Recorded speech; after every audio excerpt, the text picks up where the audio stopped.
through doing these skits, you know, you kind of have some issues going on. You run into some issues, some online issues.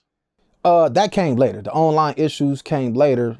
The skits. Are you still rapping at this time? I do everything. I do a little music, but doing the rap that I do now is not for me to sell. It's not to go. It's for basically like all my little shit that I do. Like cause I'm about to get into doing movies also.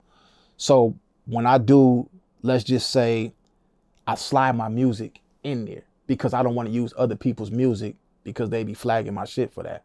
So I go in the studio, make some shit. Nobody, you know, they know who my voice is because I did an album called Aint No Bompton. We're going to get to that too.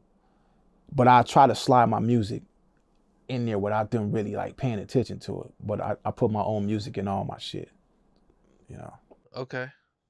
You said Aint No Bompton. Yeah, I did an album called Aint No Bompton, which made a lot of noise. And during the process of Aint No Bompton, you know, I'm smart. I'm not no dummy. You know what I'm saying? I noticed one thing. I seen I still got this post too. I seen somebody write Aint No Bompton on the wall. And it was in my hood on Caldwell. And when I seen that shit, I'm like, damn, this shit is serious. Like, during the process of making it, I just wanted to make the music, you know, competition. YG had the Bompton shit going, you know what I'm saying? That shit was banging. And I wanted to do something for the Rips.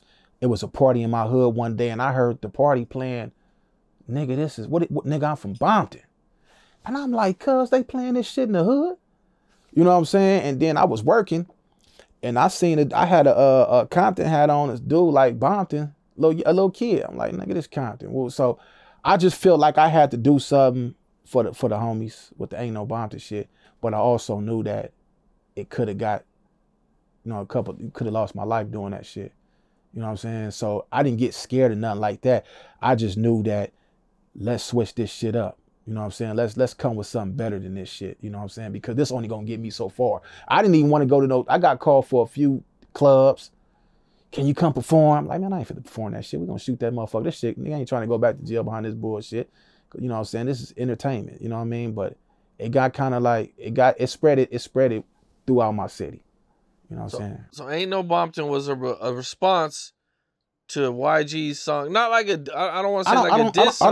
I don't say it was it was a diss song. It was a diss song. Yeah, it was a diss song. Okay. Because you had dudes like Young Thug talking about Bompton. You had Chris Brown, and then you had Soulja Boy.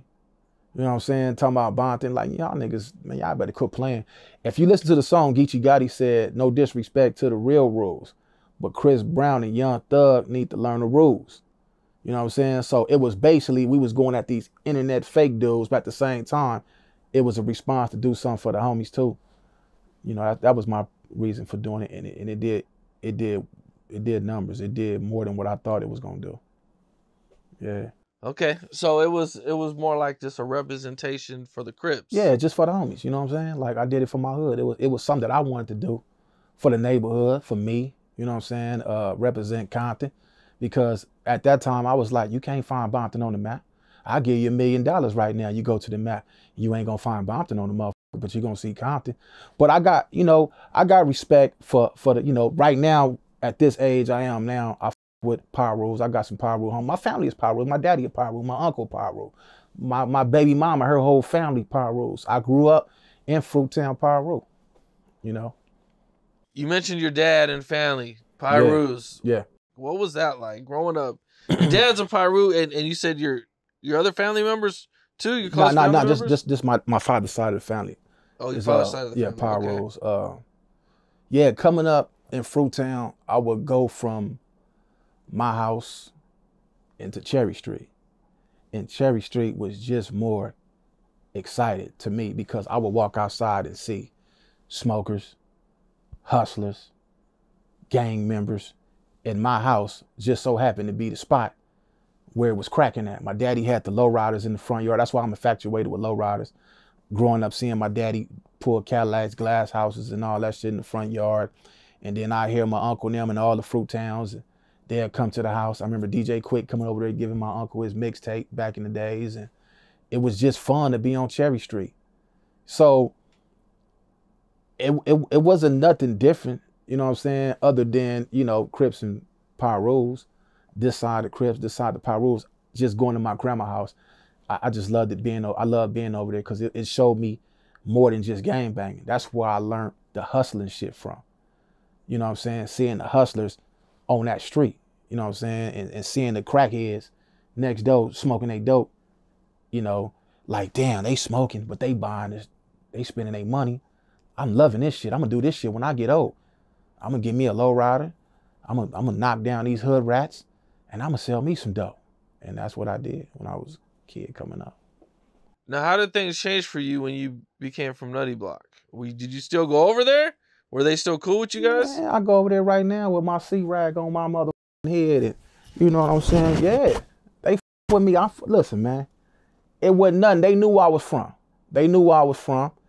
And my family been over there before half of them dudes was even born. And all the OGs knew me since I was a baby. I came straight from the hospital to Cherry Street, straight from Dominguez Hospital, straight on Cherry Street. So I grew up over there. I just so happened to move back with my mama and become from Nutty Block. So they all knew me as a kid. All the ones that was in my age bracket, they knew me. It wasn't no nigga, they didn't disrespect me at all. You know what I'm saying? It was all love. How'd your dad feel about it? My dad passed away when I was 9 years old, so he never got a chance to see that part of my life. Maybe if he was here, I probably would have became something different because he was a hustler. He was from over there, but he wasn't really pushing that like that. He was pushing his money. And he used to always tell my cousin, don't let no colors come between your bread. Get your bread. Don't let this bullshit hinder your money. You know what I'm saying? So I didn't see Pops with red bandanas. I seen Pops and lowriders and muscles working out in the yard, and my mother and then my stepmother, Cece. I'd never seen my daddy with a bunch of friends like that unless they was his business partner. My Pops rode solo and got his money. Yeah. Cool dude, man. Coat Rock. Cherry Street Hustler, Fruittown, Piru. That's what's up. Yeah. For sure, Yeah. man. What's up? This is Cam Capone. We got more content like this coming soon. So hit that like button, subscribe, and stay locked in to Cam Capone News.